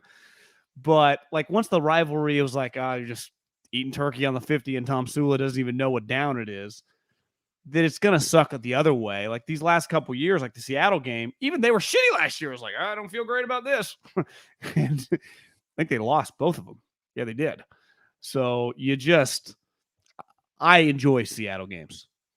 I would say I enjoy Seattle games more than the other two games. And the Rams game has really, last year probably might have changed the thing a little bit. Felt really big. They got to play in the NFC Championship game. So that's clearly added some juice. the Cardinal games are good, but I've never viewed that, like, even when Arians was here, quite the same as Seattle. But I would say that if Seattle sucks, and let's just, I don't know how we assume this, but Russell's gone. So let's just say the Niners are going to beat them. So is the Rams, and so are the Cardinals. The other 4 games are just going to be a lot more meaningful then, right? Because is it inconceivable to think that they go 0-6 in the division? You hate saying that because division games, but I don't think it's out of the realm of possibility if their quarterback position just truly sucks. Yeah, I mean, maybe there's like some rainy night in Seattle where early in the season it's loud, but it feels like it hasn't The been loud Niners there get in a week while. 2 there, right? Well, maybe that could be a game. Or is it home? But it's a 1:00 game. Is it home? No, it's a home game. It's a home game. The game in Seattle is week 15 on Thursday night. That could be a weird game. That could be weird for sure. Or they could just be a 4-win team and a 1-2-3 Cabo type thing, right? Yeah, I mean, and we could be talking like, is Pete gonna get fired? Is this over? If you're them, like, is now the time to play? To DK obviously would want to get paid right now before he has 4 touchdowns with Drew Lock, right? One His thing I numbers mentioned, should but one thing I mentioned to you when we were at practice, or maybe before we hopped on, was like, they're gonna suck. And if is there a chance DK doesn't want to be there anymore? Like, this is miserable. Like, we're gonna stink. Well, he definitely doesn't want to get paid after this season that's about to happen. And has like his Allen Robinson where he's playing with like I said, it's like totals. it's weird. And in the end, I guess maybe receivers doesn't even matter. They don't get blamed for it. They ultimately get paid. I do think he has his resume speaks for itself when he's had a good quarterback, right? That he's pretty good. He wouldn't get, if Drew Lock sucks, I don't think DK would get blamed as much, though I can see DK getting pouty fast. And that would hurt. Like, he's a little bit of a front runner. Well, who are the Seahawks leaders at this point? Earl Thomas. Negative, John. Because Trent Williams, we left to get home. We get back to our studios to stream, but Trent Williams spoke to the media and about Deebo Samuel. They've spoken a lot this season. Trent has offered him advice when asked. He said he's grabbing the situations by the horns now and showing how mature he is by showing up. I think that goes a long way. And keep in mind, this guy Trent Williams, who's talking to Deebo, is a guy that has a very good relationship with Kyle. And he went to, I would say, some contentious stuff with a previous team about like almost quitting football. Yeah, like, hey, bro, this could be a lot. Trust me, this could be a lot worse. Yeah. Have you ever seen the Commanders? Like, hey, Trent, what was it like to walk team? away? You ever met Dan Snyder? Trent did it. He quit. Yeah, Trent did it. Part of it walked was away. He had a cancer scare, but I think the football team drove him to quit. But he's kind of a mixed Deebo, Aaron Donald. Like, he was just going to retire if he didn't get what he wanted. Trent. He hated him because they sucked. Yeah. Hey, Deebo. Are you friends with Terry McLaurin? Because you should give him a ring if you aren't. I can get his number for you. Ask him what it's like to play. Like, because I do think it helps that they're friends and he can put it like in legitimate perspective. Like, bro, you got it pretty fucking good. And we talked about months ago, like, the conduit for this whole thing for Kyle could be that guy, right? They are very close. They went to a Warriors game together. They walk out together. They are clearly kind of kindred spirits. Maybe just because they're so sweet at their job. And Trent really gravitated toward him. And this gets back to Kyle's relationships. I'm telling you, I saw it with Andy Reid for so long. Andy could always overcome weirdness because of his relationship with a guy. And that is, I think McVay has that too. And that is I would say that's going to be moving forward as money gets crazy in this day and age. It's why so many teams, I think, kind of like try to hire that type guy. Ultimately, shouldn't that be Cliff's point of difference with Kyler? Like, their relationship, in theory? Kyler might make it hard, but yeah, in theory. Well, that's Cliff's guy. It might be that nobody has that relationship with Kyler, right? Well, you probably shouldn't draft a guy number 1. I mean, I didn't have a choice, it would. No, but you're right. I mean, you might have just drafted the wrong guy. I mean, Trent Williams would be telling Deebo, Kyle has made me very rich. Well, Trent made himself very rich by being the best player in the game. Well, what ultimately, for example, And everyone, if you enjoyed football, like watching Russell play for Seattle was fun. Like they were a very, very enjoyable franchise to consume for the last 7-8 years. But the reason that deteriorated, let's call a spade, was the head coach and his relationship. Wouldn't you say that's where it started? It was always the conversation. Pete and Russell, the offense, Pete and Russell. And Pete was like, our relationship's good. Clearly not. Like, you guys are not on the same page. Pete might be difficult. Russell might be difficult. Well, fucking Kyle's difficult. You know, I mean, a lot of guys are difficult in this league. For whatever reason, though, Russell Wilson is not on Seattle. I think it starts and ends with Pete Carroll. Now, there might have been other factors, but like that relationship went sideways. And ultimately, they don't have an owner or whatever, but like if you and I own the team, like as we were evaluating Pete this year, it'd be like, well, fuck, I'm looking around the league. Some of these guys figured out like the best player in the history of our franchise and our head coach ultimately didn't get along. I guess think about that. If Russell Wilson loved Pete, they would have found a way to get him more throws or whatever ultimately he wanted. He would have been a Seattle Seahawk for life. You know why? They would have listened to him more, right? Because most players, if they're not have a major injury or get super old, are on their team for life when they're good, when they're as good as Russell Wilson. So, like, it just shows you, and I'm not trying to, like, blow Kyle here, but, like, that matters in this whole situation. The relationship with your star players. It's not the NBA, because ultimately, as Kyle said, I'm not accumulating friends. Without saying it, like, I'm still the boss, and if we want to make a change, we'll make a change. But, like, it's still a pro sports league where you're better off with Patrick Mahomes and Travis Kelce than you are with, like, Daniel Jones and some scrub. Like, you need star players to win in the NFL. Like, Andy wouldn't have been to 4 straight NFC championships and been to a couple Super Bowls if he didn't have star players. So you do have to acquiesce and work with them. And that's what I would say most of the best coaches, you could argue in league history, Bill Walsh to Jimmy Johnson to Mike Holmgren to even Bill. Like, clearly Bill could resonate with Gronk and Brady when he needed to. And if you can't, you have no shot. And Pete, he's going to learn a lesson this year, right? It's especially if it gets ugly. I mean, honestly, it could cost him his career. Now, he is 70 years old, so his career. It cost him his job, but his career has been made. But I mean, to your point, but I mean, could it end if Pete Carroll's fired? Would he be a head coach in the NFL ever again? I would probably lean no. If he wanted an NFL job, I think he'd get another one. You think so? At 71 years old, I think somebody would hire him. You're had a lot of success. There's a lot of bad coaches getting hired. You're probably right. Like, why would you hire Joe Judge or Matt Patricia if Pete Carroll could just get you a couple years and get your ship pointed in the right direction, right? Like, how old was Mike when he got the Washington job? Not as old as 71. I mean, how old's Mike Shanahan he right wasn't now? that old. 71, maybe. I'd say so. Maybe that was feels like he's younger than Pete, but he is maybe not. 69 years old. Okay. So Mike late 50s, right on. 59. There's a big difference between 59 and 72, right? There is, and he did not get another job, but he happened to be coaching the Washington football team. But what I was going to say is, for Pete, his signature was culture, and his culture has fallen apart. When you say Bobby Wagner, they got all the expensive rich guys out. Yeah, they got all the rich guys out of there because they needed to reset the culture. Where Kyle actually does a good job with the rich older guys too, in addition to the younger guys. Ultimately, your best players are going to be your richest guys, and probably, your late 20s, early 30s guys, and your most powerful eventually, guys when they if talk you've had in success. the media. Yeah, you're exactly your most. Yeah.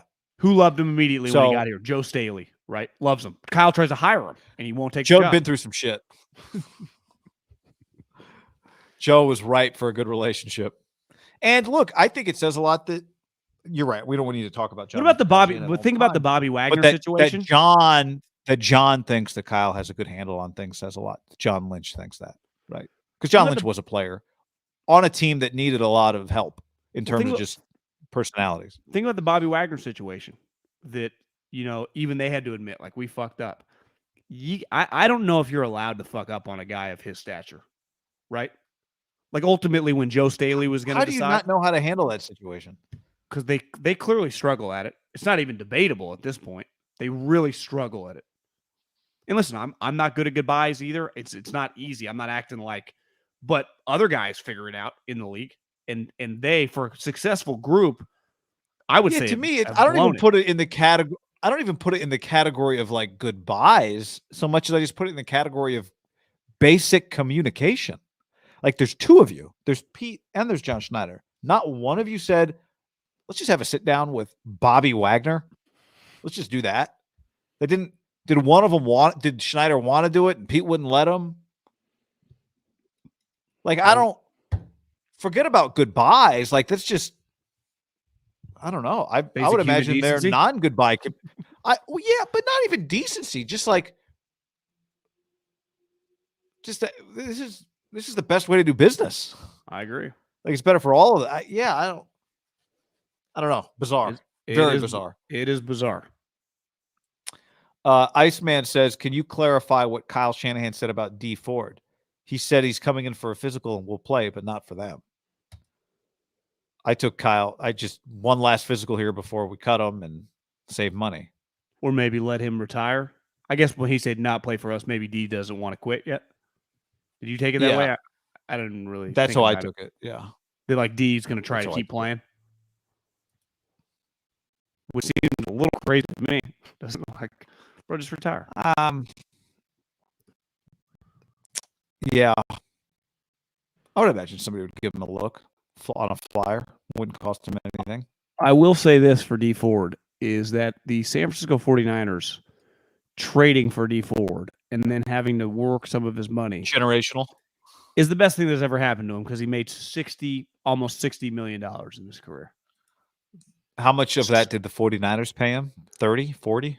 20, 20.7, 13.7. So we're at 43, or we're at 44.4, and then another 7. So 4 plus 7, about 51 of the 58. A lot. $51 million. The 49ers compensated about, give or take, $51 million. Unless my math. No, sorry. $20 million. 20. That feels low. That's all the Niners paid him was $20 million? Yeah. He was, a first-round pick. So by the time the Niners had got him and he played on his fifth-year option, he had made about $18 million. His last year for the Chiefs on his fifth-year option, he made 8.7. So that year changed his career. And then when the Niners traded for him, they've given him. See, I've got 2019, his first year on the Niners, year cash 20.7. I do too. Okay. And then 13. Did he get 13.7 in cash in 2020? Yep. So he's at 34.4. And then 7.2 in 2021. So Niners gave him almost $42 million. And $5 million he's gonna get from them. He gets some money this year. So if they're going to save a little on the cap by cutting him, but he's still going to get like $5 million of cash. Okay, so he'll have made about $47 million from the Niners. For how many career sacks, would you guess? 8.5? It feels high. Do you think he has 8 sacks with the Niners? Let's look. Well, I think the one year when they made the Super Bowl, he had around 7.5. Remember, he didn't play much. But he came through a couple times. 9.5 career. 6.5 that year you're talking about, and 3 last year. Do you think if they could do it over and I say, hey, would you give $46.6 million for 9.5 career sacks for you, but go to a Super Bowl and go to an NFC Championship game? But he's not a huge part of some of it. We couldn't do either one of those things without him, unfortunately. Could they have made? Did he make a game-saving sack in a? You know what it shows you, guy, is that in pro sports, especially in basketball or football, where your salary cap, if the Niners had not sniffed the playoffs the last couple of years and been like 6-6 and Kyle got fired, we'd be like, remember that dumbass trade they made for Dee Ford that cost them $50 million and they got 9.5 sacks? Instead, win 4 playoff games in 3 years. I wouldn't say it's a footnote, but it's closer to a footnote than being a problem. Like, we don't really talk about it. Yeah. There are, I think if you run a team long enough, you have to be winning. And if you run a team long enough, there are always going to be things. Reuben Foster, Solomon Thomas, Dee Ford, Jalen Hurd. Was it Joe Williams, running back from Utah? Yeah. whatever transpires here, if it ends up that Jimmy Garoppolo just cut or gets traded for like a 7th round pick or whatever happens, however that thing played out, right? Well, it's like sometimes the one thing that cannot be a footnote is you went all in for a 3rd overall pick quarterback. You made him your quarterback. Did it work or not? Well, once you make that move, it'll never be a footnote. No, I'm with you. I'm with you there. But you do have enough Al-Shairs, Jauan Jennings, all of that you just forget about the Dee Fords. You just keep hitting on these random picks. It's like, oh, fucking Drake Greenlaw had 97 tackles last year. You're like, Jesus. Well, Christ. it feels specifically their defense line is a strength of theirs. Yeah, I mean, what if Drake Jackson gives them 8 sacks this year? Was Eric Armstead there today? Not that I was really looking. Did Kyle mention him today? Did he say something about Eric? Did not mention. I mean, he mentioned Warner and Kittle. Okay, yeah, not being there. He might have. Honestly, I didn't even look at the defensive line group. Not that all I saw was 97, and then I focused on the receivers and the. Yeah, no. I like to be. I'm more of a QB receiver coach. Yeah, I'm more of a guard guy. Just checking out the guard movement. Interesting take. Over there. I've never thought about this, but he's right. Because I think a lot of people shit on an OTAs like, well, what are you going to learn from the run game? And Kyle's like, well, actually, in the zone running scheme, I don't think it matters that much because we're not, and it kind of makes sense. You're not shoving people. Trent might, but it's really a body position block where, like, movement.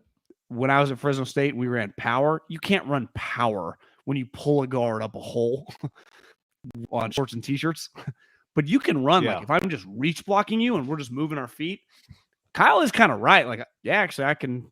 Like, he was pretty confident in his answer. Like, no, I think that I'm judging these guys, right? How they're moving. Yep. Like, we ain't pulling guards here in open space and decleating people here. We're just positioning ourselves to get running lanes. Made me think, like, if I'm some of these offensive linemen, I'm trying my ass off because his ass is evaluating every one of your steps. I'll tell you that much. He is. I don't even think they probably realize it. This guy is taking notes. Chris Forrester told him. Those babies do. Makes sense. Eric Armstead excused because his wife. Just because he's hard to miss. Good eye. I guess that was reported. Did Kyle say it? We just didn't hear him say that. Possible. I just heard the word Eric, and then I realized I didn't see him. I was too busy thinking about my next question. Did no one care when Kyle mentioned the injuries? Like, did no one even want to ask about injuries? I guess it doesn't really matter right now. I guess Warner and Kittle, it's the same as it was a week ago or 2 weeks ago. Yeah. Is that what you mean? Yeah, I guess other people were out there. So, like, if a guy's out there, you don't need to ask if he's hurt because he's healthy. Yeah, I don't know. Because Kyle mentioned it, was like waiting, like, are you guys going to ask me? And no one had to ask him. Not that I don't even care, but that's the opposite. Do you think like Belichick would be like, got an injury list here, guys? Anyone interested? Yeah. Nobody. Move on to the next thing. Well, what'd you tell me about Josh McDaniels right before we hopped on the that Vic Tafur tweeted out? Vic Tafur tweeted this. So I was talking to a buddy of mine today about Raiders practice. The Raiders. And he's like, do you think Musburger will still be there? Congratulations to Greg Papa on his contract extension, John. 18 years. 2026 for our buddy Greg Papa. And now was that a KNBR extension? I thought you said 2028. Oh, did I say 2028? I don't even remember. But yeah, 2028 sounds right. Yeah. That it was a 6-year extension. Maybe that's right. Yeah, 2028. So as the Raiders are looking for a voice, Greg Papa extends after multiple playoff runs to be the voice, the only voice you will hear calling 49er football. It felt like he was destined, Greg Papa's entire sporting life, to end up with the 49ers and sign a long-term contract, right? Will he be remembered, guy? It's like Charles Woodson. John, yeah. Like Charles Woodson when he went into the Hall of Fame. Was he a Packer or was he a Raider? Is Greg Papa now officially a 49er for life? Well, how many years does he have to be the Niner broadcaster before? Well, he was the Raiders a while. He is. I think he was 20. Yeah. Close to 20. Maybe it was like 18. It was long. He's got that in him. But do those years, from like 04 to 15 actually count? It's like if a tree falls in the forest, they were so terrible. They were the laughing stock of the league. Does that actually count for half as many years? It's not like they were good, right? If you're the voice of the Patriots, I think they count years, double. I think if the team's terrible, they actually count more. Yeah, it's harder. Yeah. It's harder. Yeah, so he won't be going back to the Raiders, which I didn't expect. But do you think they would have made a run, their or search is on, John? You think Mark that ship Greg? sailed? I don't. I think that's probably a no. Yeah. Do you think Greg would entertain it? Because I would lean no. I don't. Did you see Tim Ryan out there with the ponytail? No, I missed him. You didn't point him out. I would say ponytail, but he walked by kind of the bun. I mean, it's just a look. I mean, I was like, God, that's a look. I'd rock that look if I could. I love a good man. So the thing you're bringing up though, Vic Tafer tweeted he sketched the practice situation. And for those of you who are watching, you can see it. If you're listening, I'll describe it. It's 3 practice fields. Vic is on one end. Then there's an empty football field, and then there's the Raiders players practicing. And you can even tell the way he drew it. It looks like they're lined up on the sideline, blocking his view. So it sounds like Josh McDaniels has got Bill Belichick tendencies. I like how he drew the mountains on the other side of the. That is nice. Yep. But you see, he's got the players lined up on the sideline, blocking his view from, 2 football field width-wise. There's 10 yards between the fields, so that's a good 100 and what would that be, like 108 plus 10, like 118, 120 yards away? Well, if it's 120 yards away and the players are in front of you, you might as well just head into the locker room if you're Vic. Like, what's the point? It's completely useless. Yeah. Listen, Josh went above and beyond, I would say, the last couple of years to earn back his reputation. I would say it started with that Dan Pompei article that was just like him journaling, him like looking in the mirror, him talking about all this stuff. And I've watched a couple press conferences he's had. Was that before or after the Colts? I think it was after. And he's done a lot of things on his image, but an old football term talking about players and character stuff, like a leopard doesn't change its spots. I think this translates into life.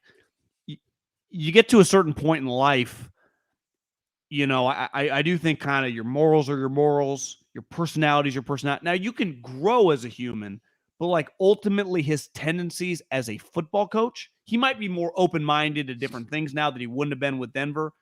But like he is a Bill Belichick creation.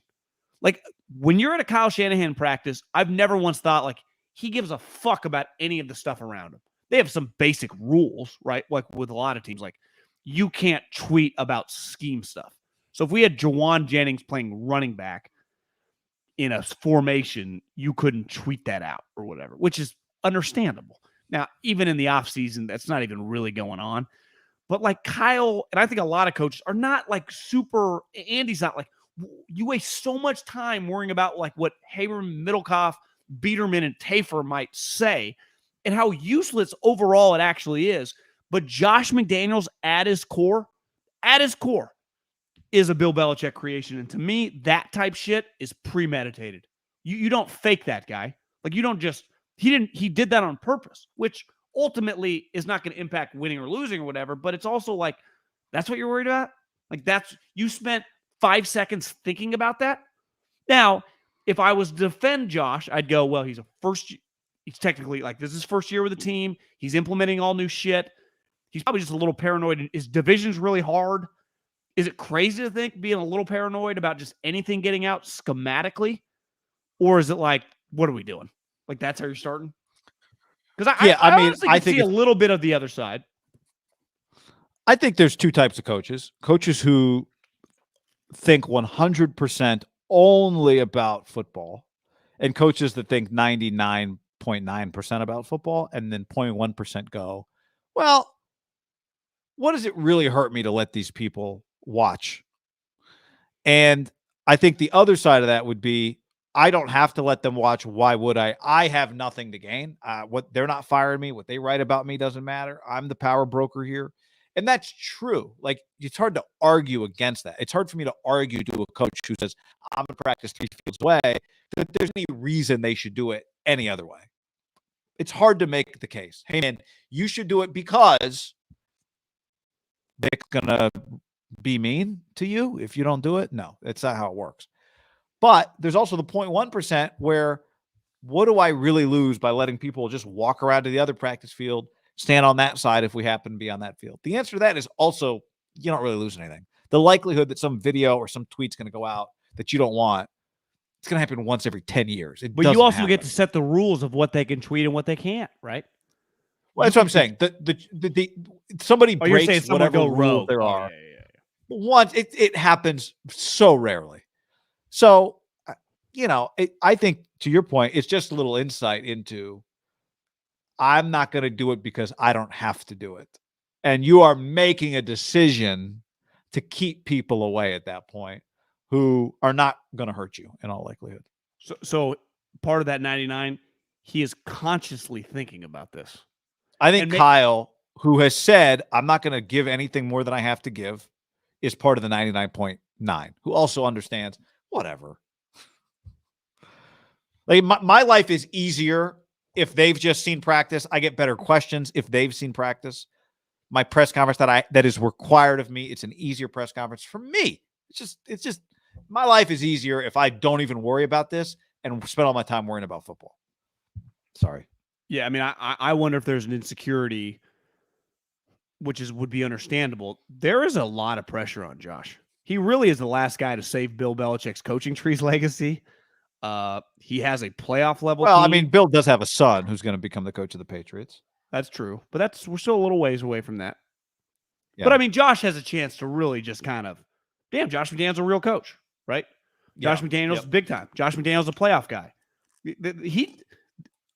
I do not view this year for him, as most first-year coaches like Daboll. There is no pressure on Brian Daboll. When Kyle got here, the team sucked. Even Sean McVay, who won right away, there wasn't pressure on him. There is pressure on Josh McDaniels immediately. And I would say more than Nate Hackett and more than Brandon Staley, he's way more famous than those guys. Like, ultimately, Josh McDaniels is, I would say, one of the most famous assistant coaches of the last couple decades. Right? You just say Josh McDaniels. Everyone that watches the NFL knows exactly who Josh McDaniels is. Part of it is he's the number 2 guy for the dynasty of the last 2 decades. So there is, I wonder if just maybe he's more prepared for the job, but is he a little insecure is the wrong word, but just there's a lot of fucking pressure on the guy. There is no 7-10. If Josh McDaniels went 7-10, there'd be a lot of people shitting on him. And people are waiting to do it, right? Oh, just Brady and Belichick always carry the guy's water. Yeah, especially after you got Devontae and you got, Chandler Jones. They had everyone's blowing their offseason because it was sweet. They're making all these moves. They're getting rid of Yannick, getting a corner, and they're just, God, these guys are wheeling and dealing. And now they're worried about this because this gets back to, and maybe Caserio and the Texans do the same. And I don't know. I mean, I went to a Vrabel John Robinson practice and they operated like Kyle. They didn't give a shit. I mean, it's because you waste energy. You just waste energy unless you're Bill. Bill clearly doesn't waste any energy, even though he does that, right? He's proven he can do that and be fine. I would say most people have proven that because you know why? Most people don't consistently win. So the moment you start aggravating people, it's easier for them to shit on you because they're like, what were you even doing? Because I think then it's fair to question the whole thing. What are we doing here? I also think even beyond this idea that if you're mean to the media, they'll be mean to you and take you down. It's also just if you worry about the wrong things in one regard, then you might kind of worry about the wrong things just in totality, right? It's more just a little insight. Are you focused on the right things? Are you out on Josh after this that picture by Vic? I'm not out on him. No, I'm not out on him. But the conversation I was having with a buddy today was he was like, I wonder how Josh is going to do it. And his thing was, I bet he's just going to be a Patriot guy. What did that say? I went no hat. Once you get a good base going. I went to no hat today on purpose because I saw the hour, and I even went no sunscreen, but I knew I was only an hour bake. Yeah. Yep. If it was 2-hour practice, I went no sunscreen for the hour. I went hat because I got a new hat. I wanted to wear it. You get some new. I just really wanted to wear the new hat. Yeah. So I wore it today, and I yeah, have you some do look bad, tan. I have some bad news. The shoes you gave me, the Sperry topsiders, I actually really enjoyed. They were very casual. I scuffed one, so I put them in the wash. You know, they're white. You could in the washer. They weren't Sperry's, by the way. I haven't bought Sperry's. Okay, no judgment if you do, but Well, I'm gonna go. Oh, were they they weren't. Sperry's? I don't. I think they were. I don't know. Were they? Maybe they weren't, Oh. but they were like lace. They weren't like the slip-in boat shoes. But I think those have become really popular. That version of the boat shoes, because I was searching around because I want another pair now. They are. That's what you ruined them. Well, I put them in the washer and it came out and like I don't know if part of it ripped.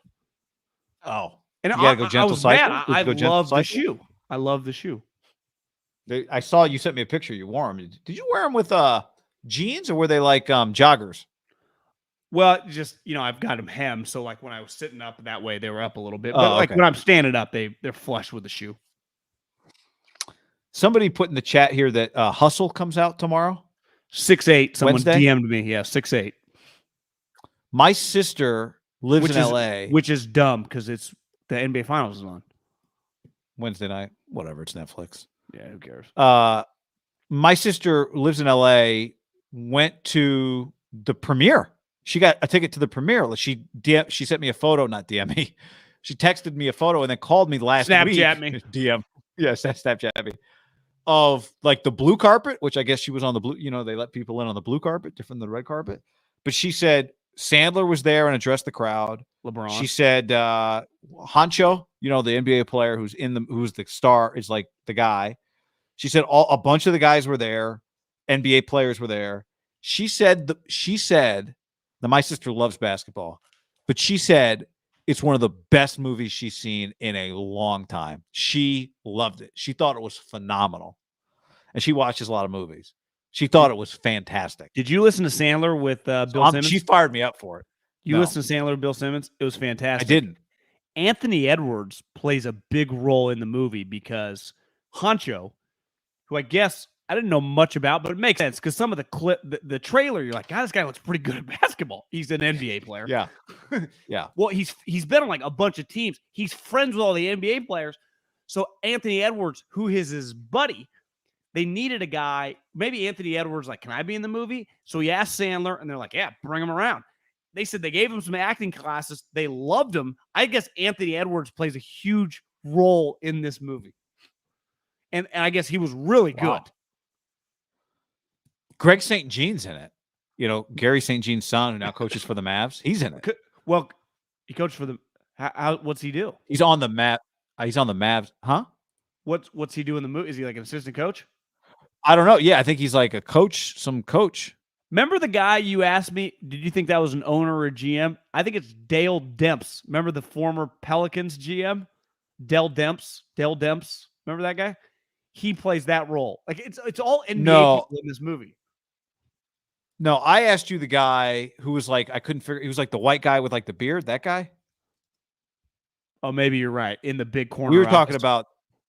I just happened to be on I just pulled up the IMDb. That's somebody named Ben Foster, who's like screaming at Sandler, like, "Come home! This is over." And I was like, "Yeah, who is this guy supposed to be in this film? Is he supposed to be a GM or the owner? That might be the owner. That's always Boban's in it. Do you know who one of the assistant coaches? Jaleel White is one of the assistant coaches. Urkel. How about Queen Latifah as Sandler's wife? Tobias Harris, I think, is in it. I think Kenny Smith is in it. Steph Curry's brother's in it. Doc Rivers, I guess, is in it. Doc's in it. I love a good sports movie when like the boss, either the GM, the head coach, the assistant, the GM to a scout goes, it's almost like the detective to his assistant detective when he's like, you've taken this as far as you can take it. Let it go. Let it go. This is not going to come home. Or like, go to your next school. This guy is not going to be on our team. Move on. And like the guy just won't move on because he knows in his gut he's right. That's just a classic movie, like an ethos of a movie. It happens a lot with cops and happens a lot in sports. Always with cops. Always with cops. Don't look any deeper. Yeah, it's like, I'm suspending you with pay. Give me your badge and give me your gun. Take 2 weeks. Take your family. Go to Disneyland. And the guy immediately What does that guy do faces the drug immediately? deal. He just goes to the drug dealer's house with like a backup gun, that's even bigger. That's always my favorite move, when the guy takes the gun. Or with no gun. Or with no gun, yeah. But he calls his other buddy in the police force. He goes, I'm going to need some backup. He's like, I got you, Jimmy. I'll be there. Because he's always got the one ride or die go-to cop that just can't let his buddy fly, even though that boss also tells the ride or die buddy, like, do not help out. Detective Williams here. This guy looks fake bald to me. That looks like like fake bald. Well, have you? I've seen this actor. He is fake bald. That's an actor. But I mean, you could just shave your head. This doesn't even look shaved. This looks like he's wearing like a skull. Like his forehead looks extra. It looks fake. Well, in fairness, let's say you were an actor and you had a part that was, let's say, paid pretty well, 7-figure deal, but you're successful actors and you're rich. Would you shave your head for the role, or would you do that? You wouldn't do that? Shave my head. No, I shave my head. It looks fake. Well, I don't know. Maybe he shaved it and I'm wrong, but it looks fake to me. It looks dumb. Just shave your head. Now, you might have multiple roles going on at once and you can't shave your head. I think there's a famous story about the author, the actor plays Jim. That guy. Oh, the main guy. Needs a haircut. Jack Ryan, a haircut for like Jack Ryan, but don't want him to change his hair for show. So he gets a haircut, but then he wears a piece for The Office. Deshaun Watson's life is, boy. I mean, the Browns could come out looking like all-time disasters. Well, I'd say it has not aged well since the press conference, has it? Nope. Gotten a lot worse. At this point, how could he not get suspended? We've already said on the record we think he's getting suspended for the year. They paid him $1 million. When they did the deal, they were anticipating him getting suspended for the year. Is that going to be it? What if they suspended him for 5 years or something? Or 2? What if they suspended him for 2 years? Or what if they just said 50 games? Or something. Jesus. Would that be insane? I would. He's jerking off on people. I think everything's 66. On the table. Yeah. Guy, women are coming out every single day since that HBO show with like pretty crazy allegations. I didn't see The Athletic. For some reason, I've never turned off the notifications, and I just get like random notifications. Deshaun Watson used 66 masseuses, 66 therapists in 17 months. So it's like he was a serial masseuse user for clearly sexual acts, and not all of them were on board. Some of them were, surely, but not all of them. Can you trust this guy in society? Is 12 plus 5, 6. That's almost a different masseuse every week. 66. No, that's too many weeks. Because it'd be 5 weeks. It's 52 weeks. 66 minus 52 is 14. He averaged about 4 a month. Oh, you're right. I guess. So almost 1 a week. Yeah. That's insane. I don't know, man. I think we've seen a lot. We've seen a lot of scumbags get in trouble. Again, I'm not trying to speak out turn. Maybe I forgot some. It does feel like a lot of it's been one-on-one, which like that guy did something bad with her. This guy, I had someone in the league like, is he closer to Darren Sharper than we realized? No, Darren Sharper was raping people. I'm not. This guy's, there's some allegations of I don't know necessarily rape, but like bad sexual assault. Yeah. Right. No one has claimed that he. Well, I guess the one girl said that she had sex with him, but she didn't know how to say no. She didn't say that he raped her. At least in the quote I saw. Because I would say if one of the girls had alleged like I was screaming no and he did it, like I would say banning him for life on the table. Yeah, that would be. Yeah, I mean, because he's not getting the one thing there charged. is not here. The one thing there is not here is much incentive for the. There's no incentive for the league to protect him, right? The league has every incentive to make to say, look at us standing up against mistreatment of women, right? I think they who is fighting for him would be my point. Like who is Jimmy Haslam, like they don't know him. They've got no reason to. You know what I mean? Like if he'd been on the Browns for 5 years and Jimmy Haslam thought to his core, this is a good person. I know this is not him. Then maybe he'd fight for him. But who was out there that's going to do any of that? Like I know deep down he's a good guy, and these allegations are not true. There's nobody out there like that for him. Let's say somehow it keeps getting even worse and worse, and it gets to the point where like it feels like he's an all-time like criminal. And he got, let's just say, worst case, gets suspended. Like they just suspend him indefinitely for years. There's no givebacks. Like the Texans have their picks. That's never getting. No, that's done. Maybe there's something that happens. Is there something built in on the cap for that? Does a suspended player count against your cap? So they might benefit. But can you imagine the like Texans, the future, like the money they've given them? If Deshaun Watson disappears for them, even if they get some cap relief, and let's say they never have to pay him, what if that turns into some elite picks for the Texans? Because the Browns. Well, it would, because the Browns would. Well, they still have Baker, I guess. Could you roll that back, or is that ship sailed too? I think that ship sailed, but you might just both need each other at the end.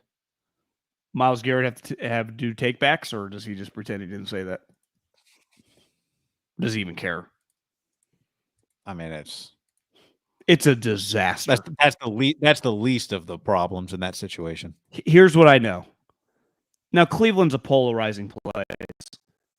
Can you imagine? Let's just use a hypothetical. Like we had to talk about the situation. Like the Niners would be just destroyed. Maybe they are. Cleveland not living in it, but I can't even imagine the way that we talk about the Niners or the way the Cowboys are covered or the Giants. Like it's a big story, but I feel like it maybe would feel like it would be bigger. Maybe. I mean, I do think you imagine. Let's say it's a little worse, but at the end he gets suspended for a year. I think it's just going to be 2023. Okay, it's over with now. Down is just back. I think it'll. I don't think this is, even if he ends up playing for them, worth it for the Browns.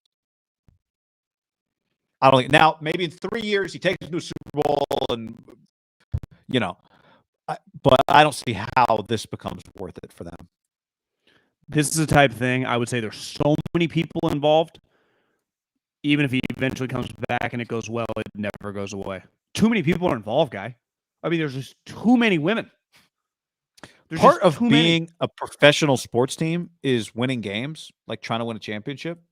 But mostly being a professional sports organization is not about winning the most champions you can win. It's just about being competitive for the playoffs and being easy for your fan base to root for. And what the Browns have done have made themselves possible to root for, even for their own fan base. People are crushing audio, trippy, audio, static, audio. Is there glitching? Give it a second. It might just take care of itself here. We're 2 better hours now. in. Usually, things happen for 10 seconds. It goes away. Better now. Static. All right. Well, can you guys see us waving goodbye? Internet's cutting out. This is a good place to end it. Thanks for hanging with us. We will be back on Wednesday. Can you read my lips? Wednesday, homie. See everybody. Peace.